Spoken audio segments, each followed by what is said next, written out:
Hello, मैं हूं निष्ठा और आप सभी का वेलकम है मेरे यूट्यूब चैनल पर। अगर आप इस चैनल पर नए हैं तो इस चैनल को सब्सक्राइब करिएगा और नोटिफिकेशन बेल आइकॉन को प्रेस करिएगा ताकि आपको मेरे आने वाले नेक्स्ट वीडियो की नोटिफिकेशन मिल सके। हम पढ़ रहे हैं मेलुहा के मृत्युंजय, जो लिखी है अमीश त्रिपाठी ने, और हम हैं अध्याय 4 पर, जो है देवताओं का निवास स्थल। क्या आप पर किसी ने आक्रमण किया? शिव के घाव को देखने के लिए तेजी से भागते हुए चिंतित नंदी ने चीख कर कहा। आराम से नंदी, आराम से, शिव ने उत्तर दिया। पानी में तुम्हारी साहसिक यात्रा करने के बाद से तुम्हारी हालत मुझसे अधिक पतली है। यह ऐसे ही कुछ सतही खरोच हैं, कुछ भी गंभीर नहीं है। वैद्यों ने मरहम पट्टी लगा दी है, मैं बिल्कुल ठीक हूँ। मुझे क्षमा करें प्रभु, यह पूर्णतः मेरा ही दोष है। मुझे आपको किसी भी दशा में अकेला नहीं छोड़ना चाहिए था। ऐसा फिर कभी नहीं होगा। कृपा करके मुझे क्षमा करें प्रभु। नंदी को पुनः बिस्तर पर आहिस्ता से ठेलते हुए शिव ने कहा, क्षमा की कोई बात नहीं है मेरे मित्र। यह तुम्हारा दोष कैसे हो सकता है? आवश्यकता से अधिक काम तुम्हारे स्वास्थ्य के लिए अच्छा नहीं होगा। एक बार जब नंदी पूरी तरह से शांत एवं सहज हो गया तो शिव ने पुनः कहना प्रारंभ किया। वैसे भी मुझे नहीं लगता कि वे हमारे प्राण हरने का प्रयास कर रहे थे। वह आक्रमण बहुत ही अचंभे वाला था। हमें? हाँ, इस घटना में 2 स्त्रियां भी शामिल थी। किंतु वो आक्रमणकारी कौन हो सकते हैं? नंदी ने पूछा। उसके बाद नंदी के मन में परेशान कर देने वाली सोच उभरी। क्या वे आक्रमणकारी नव चंद्रकार झूमर पहने हुए थे? शिव ने त्योरी चढ़ाई। नहीं, किंतु एक बहुत ही विचित्र व्यक्ति था। उनमें से वह सबसे अच्छा तलवारबाज था। वह सिर से लेकर पांव तक एक फणदार लबादे में था। उसका चेहरा भी मुखौटे से ढका हुआ था, वैसा ही जैसा कि तुम लोग रंगों वाले त्योहार पर पहनते हो। वह कौन सा त्योहार है? वह होली का त्योहार है प्रभु। हाँ, वही होली जैसे मुखौटे ही थे। जो भी हो, मैं केवल उसके हाथ और उसकी आंखें ही देख पा रहा था। उसे विभिन्न करने वाला लक्षण उसका एक चमड़े का कड़ा था जिस पर विचित्र प्रतीक चिन्ह बना हुआ था। वह कैसा प्रतीक चिन्ह था प्रभु? ताड़पत्र की पुस्तक को उठाकर बगल की मेज पर से कोयले की पतली लेखनी से शिव ने उस प्रतीक चिन्ह को बनाया। ओम। नंदी ने त्योरी चढ़ा ली। यह तो एक प्राचीन प्रतीक चिन्ह है जिसे लोग ओम शब्द के लिए प्रयोग में लाते हैं, किंतु कौन लोग हो सकते हैं जो इन प्रतीक चिन्ह का अप्रयोग कर सकते हैं? ओम, शिव ने पूछा। प्रभु, ओम हमारे धर्म में सबसे पवित्र शब्द है। यह प्रकृति का प्रथम एवं मौलिक स्वर माना जाता है। यह ब्रह्मांड का स्तुति गीत है। यह इतना पवित्र था कि सहस्त्राब्दियों तक लोग इसको लिखित रूप में आकार देकर इसका अपमान नहीं करना चाहते थे। तो फिर ये प्रतीक चिन्ह कैसे उत्पन्न हुआ? इसका आविष्कार सम्राट भरत ने किया था, जो एक महान शासक थे और जिन्होंने सहस्त्रों वर्षों पहले लगभग समूचे भारतवर्ष को जीतकर उस पर प्रशासन किया था। वे एक विरले चंद्रवंशी थे जो सम्मान योग्य थे, और जहां तक कि उन्होंने सूर्यवंशी राजकुमारी से विवाह भी किया था ताकि सूर्यवंशियों एवं चंद्रवंशियों के मध्य अनवरत चलने वाला युद्ध को समाप्त किया जा सके। ये चंद्रवंशी लोग कौन लोग हैं? प्रभु, इसे इस प्रकार जानिए कि वे हमारे विलोम हैं। वे उन राजाओं के अनुयायी हैं जो चंद्रमा के वंशज हैं, और वे चंद्र संबंधी पंचांग का अनुसरण करते हैं। जी हाँ प्रभु, वे लोग कुटिल, अविश्वसनीय और आलसी लोग हैं, जिनके पास कोई विधि, नैतिकता या सम्मान नहीं है। वे कायर लोग हैं और एक सैद्धांतिक क्षत्रिय के समान कभी आक्रमण नहीं करते हैं। यहाँ तक कि उनके राजा भी भ्रष्ट एवं स्वार्थी हैं। ये चंद्रवंशी मानवता के ऊपर एक धब्बा है, किंतु इससे ओम के प्रतीक चिन्ह का क्या लेना देना है? दरअसल राजा भरत ने सूर्यवंशियों एवं चंद्रवंशियों के मध्य एक एकता के लिए इस प्रतीक चिन्ह का प्रारूप बनाया था। इसका ऊपरी हिस्सा जो सफेद है वह चंद्रवंशियों का प्रतिनिधित्व करता है। इसके नीचे का आधा हिस्सा जो लाल रंग में है वह सूर्यवंशियों का प्रतिनिधित्व करता है। ये दोनों हिस्से जहां मिलते हैं उससे जो नारंगी रंग का हिस्सा निकलता है वह एक समान मार्ग का प्रतिनिधित्व करता है। दूज का चांद जो प्रतीक चिन्ह की दाहिनी ओर बना हुआ है वो चंद्रवंशियों का तत्कालीन प्रतीक चिन्ह है, और उसके ऊपर जो सूर्य बना हुआ है वह सूर्यवंशियों का तत्कालीन प्रतीक चिन्ह था। इस बात की महत्वता के लिए यह समझौता ईश्वर द्वारा आमंत्रित था।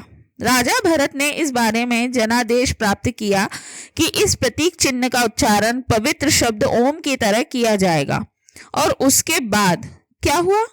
जिसकी आशा थी वह समझौता भी अच्छे राजा के साथ ही मृत हो गया। एक बार जब राजा भरत का प्रभाव समाप्त हो गया तो चंद्रवंशी पुनः अपने पुराने तरीकों में रम गए, और एक बार पुनः युद्ध छिड़ गया। प्रतीक चिन्ह को बुला दिया गया और ओम शब्द एक बार पुनः अपने पुराने मौलिक स्वरूप में आ गया, अर्थात बिना किसी लिखित रूप में। किंतु उस स्वरदार व्यक्ति की कलाई के कड़े में जो प्रतीक चिन्ह था वह रंगीन नहीं था, वह पूरा काला था, और उस प्रतीक चिन्ह के हिस्से लकीरों की तरह नहीं दिख रहे थे। ऐसा लग रहा था कि वे 3 सांपों के लेखा चित्र थे। नागा लोग, एक सौम्य प्रार्थना से पहले चकित एवं सदमे से चिल्लाकर नंदी ने कहा, और उसके बाद उसने अपने रुद्र से झूमर को संरक्षण प्रदान करने के लिए छुआ। अब ये गधे नागा लोग कौन है? शिव ने पूछा। ये शापित लोग हैं प्रभु। नंदी ने एक लंबी सांस भरी। अपने पूर्व जन्म के पापों के कारण वे जन्म से ही घृणित विद्रूपित होते हैं। विद्रूपितता जैसे कि अतिरिक्त हाथ या अत्यधिक भयानक चेहरे, किंतु उनके पास अत्यधिक शक्ति और कुशलता है। नागा का मात्र नाम ही किसी नागरिक के लिए आतंक का पर्याय है, यहाँ तक कि उन्हें सप्त सिंधु में रहने की अनुमति भी नहीं है। सप्त सिंधु? हमारा देश प्रभु 7 नदियों का प्रांत, सिंधु, सरस्वती, यमुना, गंगा, सरयू, ब्रह्मपुत्र एवं नर्मदा की भूमि वाला प्रांत। यह वही देश है जहां हम सभी सूर्यवंशियों और चंद्रवंशियों के निवास का जनादेश ऋषि मनु ने दिया था। शिव ने सिर हिलाया जबकि नंदी ने बोलना जारी रखा। हमारी सीमा के बाद नर्मदा के दक्षिण में नागाओं का नगर बसा हुआ है। दरअसल उनके बारे में कुछ बोलना भी दुर्भाग्य को लाता है प्रभु, किंतु एक नागा मुझ पर आक्रमण क्यों करेगा, या फिर किसी अन्य मेलुहा वासी पर? मन ही मन में बुरा भला कहते हुए नंदी ने कहा, चंद्रवंशियों के कारण ये 2 मुंहे चेहरे वाले लोग इतने अधम हो चुके हैं कि अब वे शैतान नागाओं का अपने आक्रमण में प्रयोग कर रहे हैं।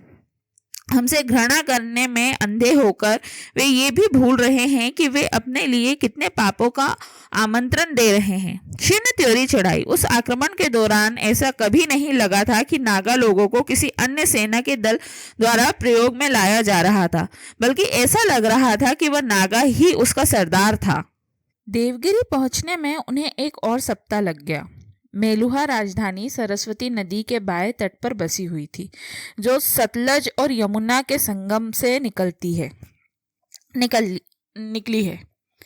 यह खेदपूर्ण बात थी कि कभी विशालकाय आकार में रहा सरस्वती नदी का प्रभाव अब अपेक्षाकृत बहुत ही कम हो चुका था, किंतु अभी भी अपने इस लघु स्वरूप में भी वह काफी विशाल और वैभवशाली थी।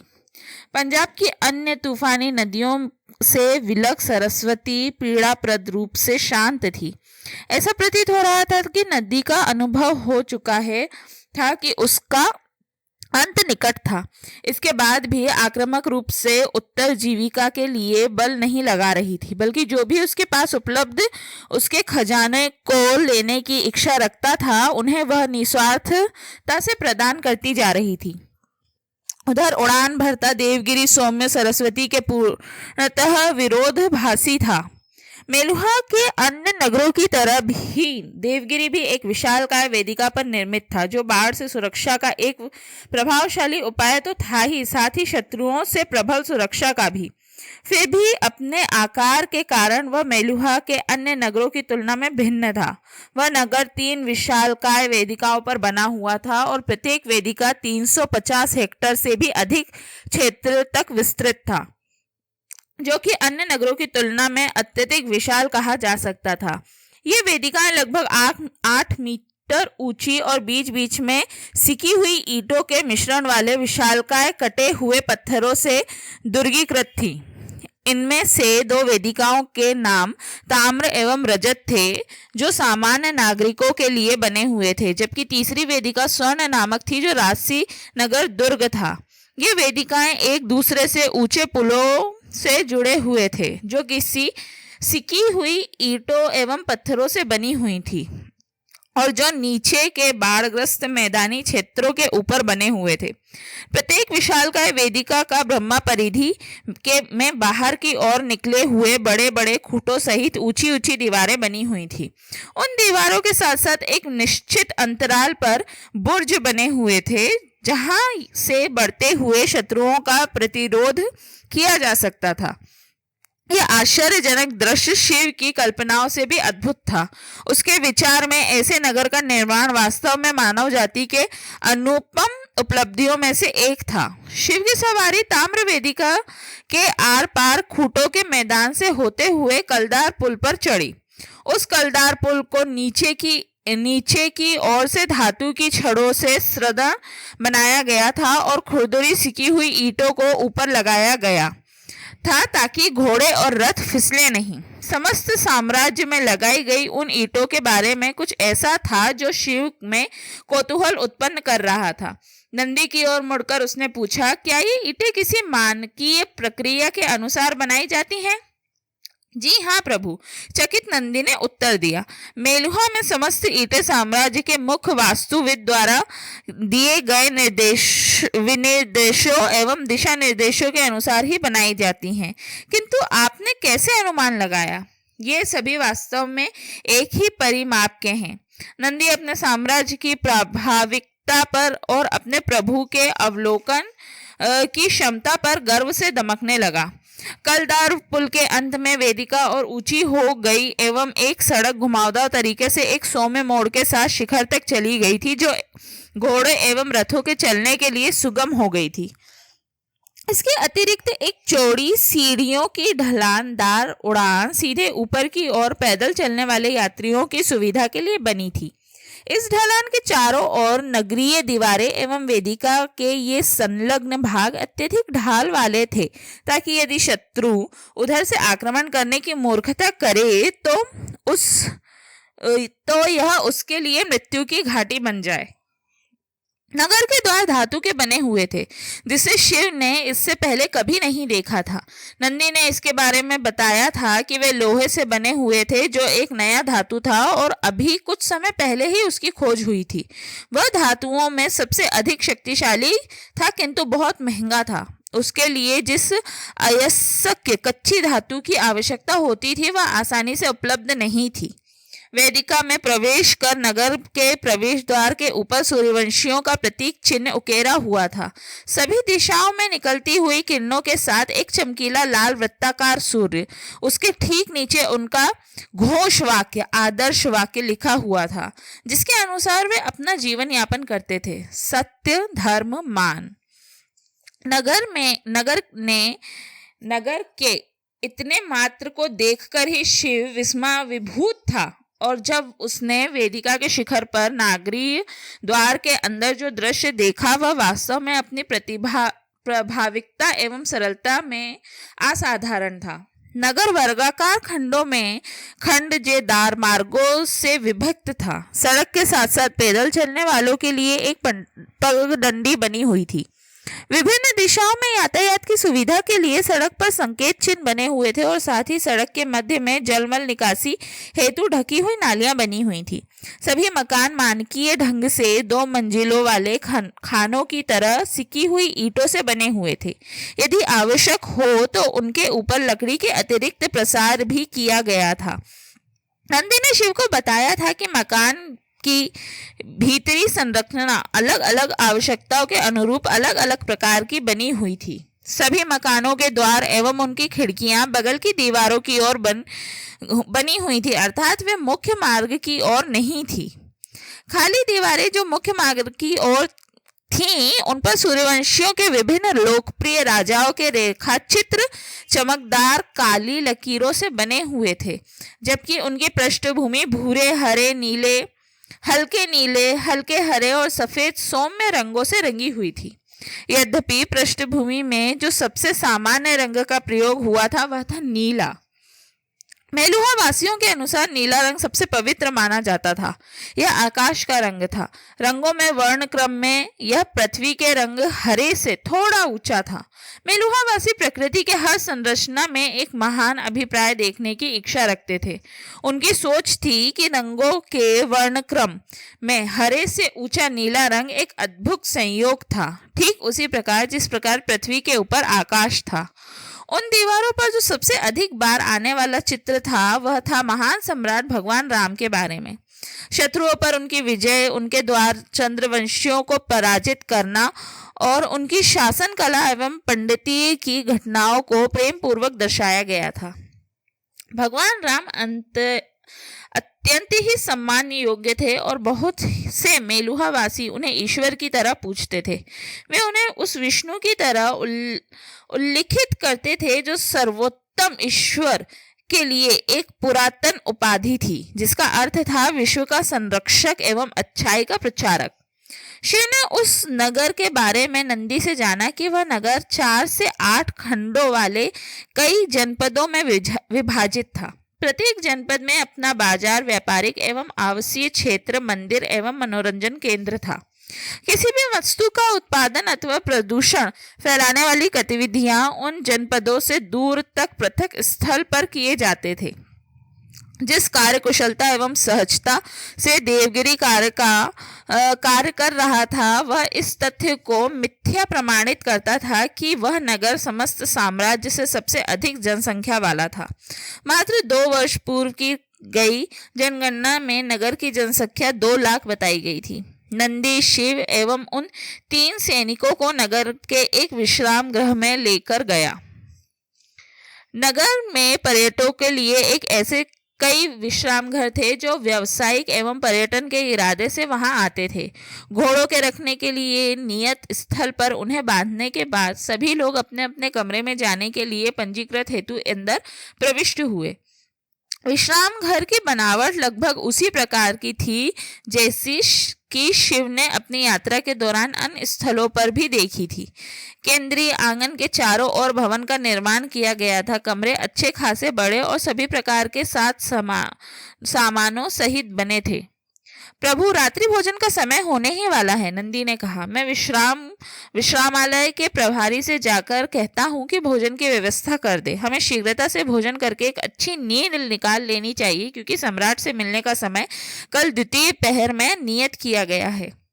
ये बहुत ही उत्तम विचार प्रतीत होता है। साथ ही यदि आप उचित समझे तो क्या मैं इन सैनिकों को विश्राम करने के लिए कह देता हूँ और फिर उन्हें श्रीनगर वापस भेज देता हूँ।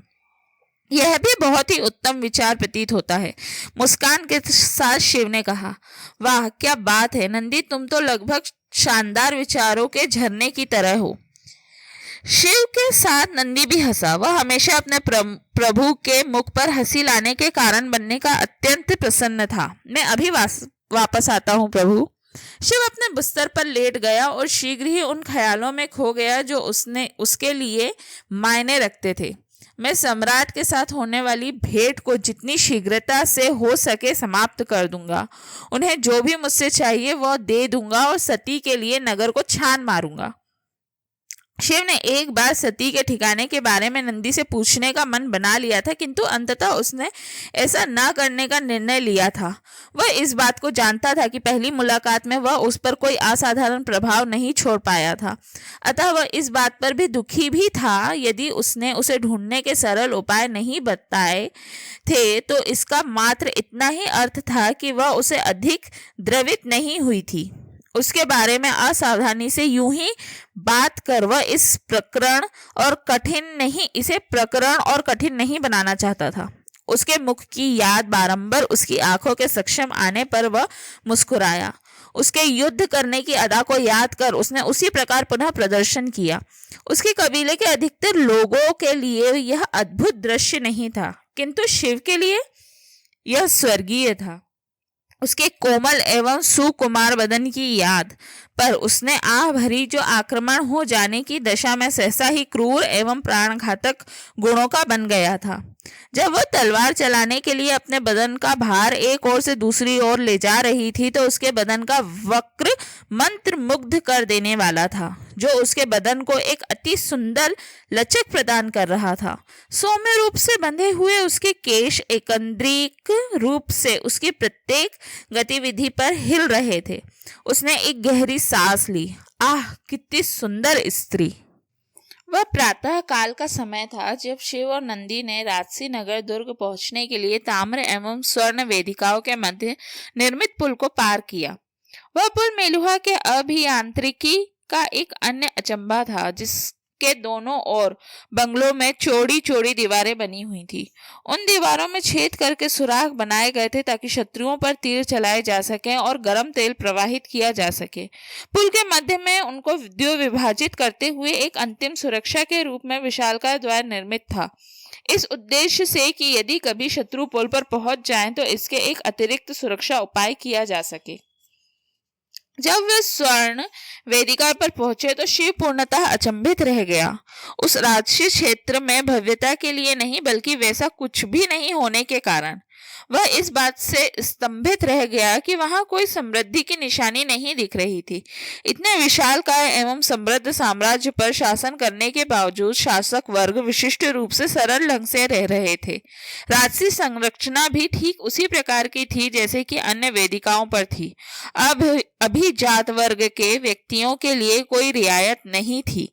उसी प्रकार की खंडीय संरचना राजसी नर्ग दुर्ग में भी निर्मित थी जैसे कि समस्त मेलुहा में बनी थी। दाई और एकमात्र ऐसा एक अतुल्य भवन था जिस पर भव्य सार्वजनिक स्नान कुंड लिखा था। उस स्नान कुंड में बाई और भगवान इंद्र का एक भव्य मंदिर भी था। सिकी हुई ईंटों की ऊंची की हुई नींव पर खड़ा वह मंदिर लकड़ी से निर्मित था, जिसका गुंबद पूर्णतः स्वर्ण मंडित था। ऐसा प्रतीत हो रहा था कि विशिष्ट वास्तुकला को मात्र ईश्वर के लिए निर्मित भवनों या उन भवनों के लिए बचाकर रखा गया था जो सब लोगों के प्रयोग के लिए होते थे। संभवतः भगवान श्री राम ऐसा ही पसंद करते होंगे। शिव ने मन ही मन अनुमान लगाया। सम्राट को जो एक मात्र रियायत दी गई थी वह यह थे कि उनका भवन आम भवनों से बहुत बड़ा था, वस्तुतः बहुत ही विशाल। शिव और नंदी राजसी निजी कार्यालय में पहुंचे तो देखा कि सम्राट दक्ष साधारण रूप से सज्जित कमरे के दूसरी छोर पर एक साधारण सिंहासन पर एक स्त्री एवं एक पुरुष से घिरे हुए बैठे हुए थे। एक औपचारिक नमस्ते के साथ अभिवादन करते हुए दक्ष ने कहा, मेरी आशा है कि आपकी यात्रा सुखद रही होगी। इतने बड़े साम्राज्य के सम्राट के तौर पर वे कुछ नवयुवक से दिख रहे थे। वैसे तो वह आकार में शिव से थोड़े छोटे थे, फिर भी उनके मध्य में जो सबसे बड़ा अंतर था शरीर की मांसल सुडौलता। जबकि विभिन्न प्रकार की धारियों वाले कपड़े पहना हुआ शिव अत्यधिक शक्तिशाली दिख रहा था, वहीं दक्ष का शरीर बता रहा था कि उन्होंने अपने शरीर को कसरतों से तनावग्रस्त नहीं किया था। वे अधिक मोटे भी नहीं थे, बस एक सामान्य बनावट वाले थे। उनके गेहुए रंग के चेहरे के लिए भी यही कहा जा सकता था। औसत आकार, काली आंखें और सीधी नाक। उनके बाल लंबे थे जैसे कि मेलुहावासी स्त्री एवं पुरुष सामान्यता रखा करते थे। उनके सिर पर एक रत्न जड़ित भव्य ताज था जिसके मध्य पर सूर्यवंशियों का प्रतीक चिन्ह स्पष्ट दिख रहा था और जो चमकदार मणियों के पत्थर से बना हुआ था। एक अंगवस्त्रम था जो दाएं कंधे से नीचे की ओर लटक रहा था। उनके साथ एक सुंदर धोती और 2 बाजूबंद थे जो उनके दाएं हाथ में बंधे थे। साथ ही बहुत अधिक मात्रा में प्रयोजन पूर्ण आभूषण दक्ष के औसत स्वरूप के पूरक थे। उनकी सबसे अलग कर देने वाली पहचान उनकी मुस्कान थी जो उनकी दृढ़ निश्चय निर्दोषता को उनकी आंखों तक फैला रहा था। ऐसा प्रतीत हो रहा था कि सम्राट दक्ष अपने राज्याधिकार को सरलता पूर्वक वहन कर रहे थे। जी हाँ महाराज, शिव ने उत्तर दिया, अपने साम्राज्य में मूलभूत सुविधाएं अद्भुत हैं। आप एक असाधारण सम्राट हैं। धन्यवाद, किंतु मैं पात्र प्रतिबंधित ख्याति का अधिकारी हूँ। कार्य तो मेरे लोगों ने किए हैं। यह तो आपकी विनम्रता है महाराज। विनम्रता से मुस्कुराते हुए दक्ष ने पूछा, क्या मैं अपने सबसे महत्वपूर्ण सहयोगी से अपना परिचय करवा दूं? बिना उत्तर की प्रतीक्षा किए ही उन्होंने बाई और उस स्त्री को इंगित करते हुए कहा, यह मेरी प्रधानमंत्री है कनखला। ये सभी प्रशासनिक, राजस्व और न्यायाचार संबंधी मामलों को देखती हैं। कनखला ने शिव को एक औपचारिक नमस्ते किया। उनका सिर मुंडित था, सिवाय पीछे की ओर बालों के एक चिकने गांठ लगे हुए एक गुच्छे के। उनके बाएं कंधे से लटक कर दाएं धड़ तक एक धागा लटका हुआ था, जिसे जनेऊ कहा जाता था। वह अधिकतर मेलुहावासी की तरह ही जवान दिख रही थी, किंतु उनका भार कुछ अधिक था, जो उनकी श्वेत चोली एवं धोती के मध्य अधिक्य में उपस्थित वसा स्पष्ट रूप से बता रही थी। वह काली एवं अत्यधिक चिकने तन वाली थी और वह अपने देशवासियों की तरह ही आभूषण पहने हुए थी, जो दिखावा रहित एवं रूढ़िवादी थे। शिव ने देख लिया था कि कनखला की बाह के दूसरे बाजूबंद पर एक कबूतर बना हुआ था। यह ब्राह्मणों के मध्य बहुत अधिक प्रतिष्ठावान जाति वर्ग नहीं था। शिव नीचे झुका और उसने औपचारिक तरीके से उसके नमस्ते का उत्तर दिया। दाई और संकेत करते हुए दक्ष ने कहा, और ये मेरी सेनाओं के प्रधान हैं, प्रधान सेना नायक परमतेश्वर। ये थल सेना, नौसेना, विशिष्ट सेना, पुलिस आदि का भार संभालते हैं। पर्वतेश्वर का आकार प्रकार इतना विशालकाय था कि शिव को ऐसा प्रतीत हो रहा था कि यदि उससे मल्ल युद्ध करना पड़े तो उसे कई बार सोचना पड़ेगा। वह शिव की अपेक्षा लंबा था और उसका डील डोल अत्यंत ही सुगठित था, जो आसपास काफी स्थान घेरकर खड़ा था। उसके घुंघराले और लंबे बाल भली प्रकार से कंघी द्वारा सवारे गए थे, जो उसके मुकुट से बहुत ही सुव्यवस्थित ढंग से नीचे निकले हुए थे। उसकी चिकनी और सावली त्वचा लंबे समय तक युद्ध के गर्वीले चिन्हों से सुशोभित कर रही थी। उसका शरीर केश विहीन था और सामान्यतः रोएदार छत्रियों के बिल्कुल अलग था। यह उन छत्रियों से भिन्न था जो अपने शरीर के बालों को मर्दानगी की निशानी समझा करते थे। संभवतः इसी कारण परमतेश्वर ने इस कमी को छुपाने के लिए बड़ी एवं घनी मूछें रखी हुई थी, जो किनारे की पर ऊपर की ओर वक्र होकर मनोरंजक लग रही थी। उसका हठीला, शक्तिशाली और न्याय संगत चरित्र उसकी आंखों से प्रतिबिंबित हो रहा था। उसका बाजूबंद परमतेश्वर को बाघ की श्रेणी का बता रहा था, जो क्षत्रियों में बहुत ही उच्च जाति वर्ग का होता था। उसने रुखाई से सिर हिलाया, नमस्ते नहीं किया। अपने गर्वीले सर से विस्तार पूर्वक झुककर सभ्यता नहीं दिखाई। हालांकि शिव मुस्कुराया और गर्मजोशी से उसका अभिवादन एक औपचारिक नमस्ते से किया। कृपया आप बाहर प्रतीक्षा करें अधिपति, नंदी को देखते हुए परमतेश्वर ने उससे परामर्श दिया। इससे पूर्व कि नंदी कुछ कह पाता, शिव ने अपनी बात रखी। मुझे क्षमा करें, किंतु यदि आपको कोई ऐतराज ना हो तो नंदी को मेरे पास ही रहने दीजिए। जब से मैंने अपना देश छोड़ा है तब से वह मेरे साथ निरंतर रहा है और मेरा प्रिय एवं विश्वासी मित्र बन चुका है। निसंदेह वो रह सकता है, दक्ष ने उत्तर दिया। महाराज, इस वार्तालाप में एक अधिपति को सम्मिलित करना उचित नहीं होगा, पर्वतेश्वर ने कहा। वैसे भी इसकी सेवा नियमावली बताती है कि वह मेहमान को सम्राट की उपस्थिति तक लाने का मार्गदर्शन करेगा और वहां नहीं रुकेगा जब साम्राज्य से संबंधित कोई बात की जा रही हो। ओह, अब शांत भी हो जाइए पर्वतेश्वर। कभी कभी आप अपनी सेवा नियमावली को अत्यधिक गंभीरता से ले लेते हैं, शिव की ओर मुड़ते हुए दक्ष ने पुनः कहा, यदि आपको कोई परेशानी ना हो तो हम आपके गले को अभी इसी समय देखना चाहते हैं।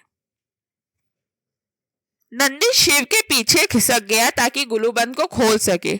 गुलूबंद पर माला के दाने गूंथने की व्यवस्था को देखकर वह ऐसा प्रतीत हो कि जैसे धार्मिक कारणों से उसे बांधा गया हो। दक्ष मुस्कुराए और उन्होंने फुसफुसाकर कहा, उत्तम प्रबंध।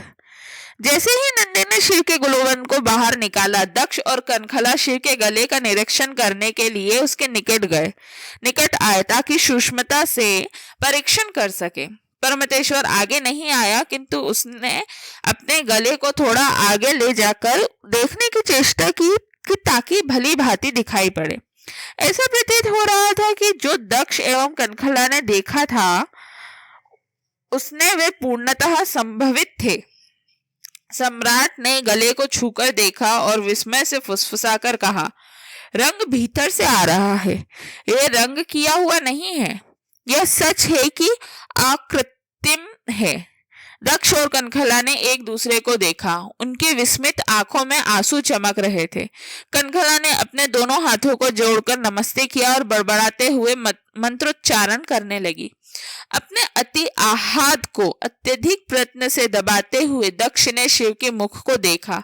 एक नियंत्रित मुस्कान के साथ मेलुहा के सम्राट ने कहा, मेरी आशा है कि जब से आप मेलुहा में पधारे हैं आपको हमारी ओर से किसी भी प्रकार की असुविधा नहीं हुई होगी। दक्ष की नियंत्रित प्रतिक्रिया के बाद भी शिव को आभास हो गया था कि सम्राट और उसके प्रधानमंत्री इस नीले गले को देखकर आश्चर्यचकित रह गए थे। पता नहीं यह बकवास नीला गला इन मेलुहावासी के लिए इतना महत्वपूर्ण क्यों है। बिल्कुल नहीं महाराज, गुलूबंद को गले पर लगाने का प्रयत्न करते हुए शिव ने उत्तर दिया। दरअसल यहाँ जो अतिथि सत्कार हमें प्राप्त हुआ है उससे मैं और मेरा कबीला अत्यधिक प्रसन्न है। यह सुनकर मुझे अत्यधिक प्रसन्नता हुई। नम्रता से अपना सिर झुकाते हुए दक्ष ने कहा, आप अब अवश्य ही विश्राम करने की इच्छा रखते होंगे और हम कल इस पर विस्तार से बात करेंगे। क्या आप राजसी दुर्ग नगर में अपना आवास रखना पसंद करेंगे? ऐसी अफवाह है कि यहाँ के आवास थोड़ी अधिक ही आरामदायक हैं। यह बहुत ही कृपालु प्रस्ताव है महाराज। दक्ष नंदी की ओर मुड़े और पूछे, अधिपति आपने आपका नाम क्या बताया था? मेरा नाम नंदी है महाराज। आप भी यहाँ निवास कर सकते हैं। आप अपने आदरणीय अतिथि की देखभाल भली प्रकार से करना सुनिश्चित करें। कनखला कृपया सभी प्रकार की व्यवस्था सुनिश्चित करें। जैसे आपकी आज्ञा महाराज। कनखला ने अपने एक सहयोगी को बुलाया जो शिव और नंदी को मार्गदर्शन करके राजशाही कार्यालय से बाहर लेकर चला गया। जैसे ही शिव कमरे से बाहर गया तो दक्ष ने घुटनों के बल बैठकर अत्यंत ही धर्माचार से अपने सिर से उस स्थान को स्पर्श किया जहां शिव खड़ा हुआ था। उसने बड़बड़ा कर धीमे स्वर में प्रार्थना की और आंखों में आंसू लिए कनखला की ओर देखा। हालांकि कनखला की आंखों ने धैर्य खोने एवं क्रोध का विश्वासघात कर लिया था। मैं कुछ समझी नहीं महाराज। कनखला ने आंखें तरेरी। नीला रंग अकृत्रिम था। आपने उनसे बताया क्यों नहीं? आप मुझसे क्या करने की आशा करती हैं? आश्चर्य से भरे दक्ष ने कहा, देवगिरी में उनका मात्र दूसरा दिन है। आप चाहती हैं कि मैं उनको संबोधित करूं और बताऊं कि वे नीलकंठ हैं, हमारा मुक्तिदाता, हमारे रक्षक, और उन्हें हमारी सभी समस्याओं के निदान के लिए भेजा गया है। इसमें हर्ज ही क्या है? यदि उनका कंठ नीला है तो वे ही नीलकंठ हैं, क्या वे नहीं हैं? और यदि वे ही नीलकंठ हैं तो वे हमारे रक्षक हैं। उन्हें इस प्रारब्ध को स्वीकार करना होगा।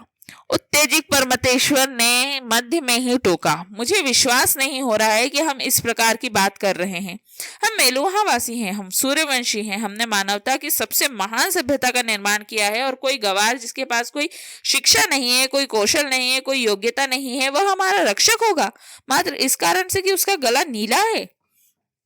पौराणिक गाथा यही बताती है परमतेश्वर, कनखला ने प्रतिकार किया। दक्ष ने अपने दोनों मंत्रियों को रोकते हुए कहा, परमतेश्वर, मैं पौराणिक कथा में विश्वास रखता हूँ। मेरे लोग पौराणिक कथा में विश्वास रखते हैं। नीलकंठ ने मेरे शासनकाल में अवतरित होने का चयन किया है। वे समस्त भारतवर्ष को मेलुहा के आदर्शों पर चलने का नेतृत्व करेंगे। सत्य, कर्तव्य और सम्मान की एक भूमि। उनके नेतृत्व में हम चंद्रवंशियों के संकट का सदा के लिए निपटारा कर सकते हैं।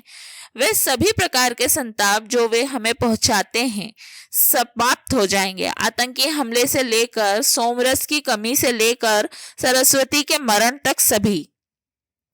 तब उन्हें बताने में यह देरी क्यों महाराज? कनखला ने पूछा। जितने अधिक दिन हम नष्ट करेंगे उतना ही हमारे लोगों का समाधान निर्बल होता जाएगा। आपको पता ही है कि अभी कुछ दिन पहले ही आतंकियों का आक्रमण एक गांव में हुआ था जो हरियुप से कुछ ही दूरी पर स्थित था। जब हमारी प्रतिक्रिया दुर्बल होती है तो हमारे शत्रु सबल होते जाते हैं। महाराज, हमारे प्रभु को शीघ्र ही यह बता देना चाहिए कि हमारे लोगों को उनके आगमन की घोषणा कर देनी चाहिए। यह हमारे क्रूर शत्रुओं से लड़ाई लड़ने में शक्ति प्रदान करेगा। मैं उनको बताऊंगा, किंतु मैं आप लोगों से अधिक दूरदर्शी होने का प्रयास कर रहा हूं। अभी तक हमारे साम्राज्य में मात्र कपटी नीलकंठों के हौसला पस्त करने वाले प्रभावों का सामना किया है। उन परिणामों की कल्पना कीजिए यदि लोगों को यह पता चलता है कि असली नीलकंठ आ गए हैं किंतु वे हमारी सहायता करने से मना कर रहे हैं। सर्वप्रथम हमें इस बात पर आश्वस्त होना चाहिए कि वे इस प्रारब्ध को स्वीकार करने के इच्छुक हैं। इसके बाद ही हम लोगों को उनके आगमन की सूचना प्रदान करेंगे और मैं सोचता हूं कि उनको मनवाने का सबसे उत्तम तरीका यही होगा कि हम उन्हें अपनी समस्त सच्चाइयों को बताएं। एक बार जब वे हमारे द्वारा सामना किए जाने वाले आक्रमणों के अनौचित्य को देख लेंगे तो वो बुराई को नष्ट करने के युद्ध में हमारा साथ देंगे। यदि इसमें समय लगता है तो कोई हर्ज नहीं है। हमने सदियों से नीलकंठ के आने की प्रतीक्षा की है। कुछ और सप्ताह हमें नष्ट नहीं कर पाएंगे।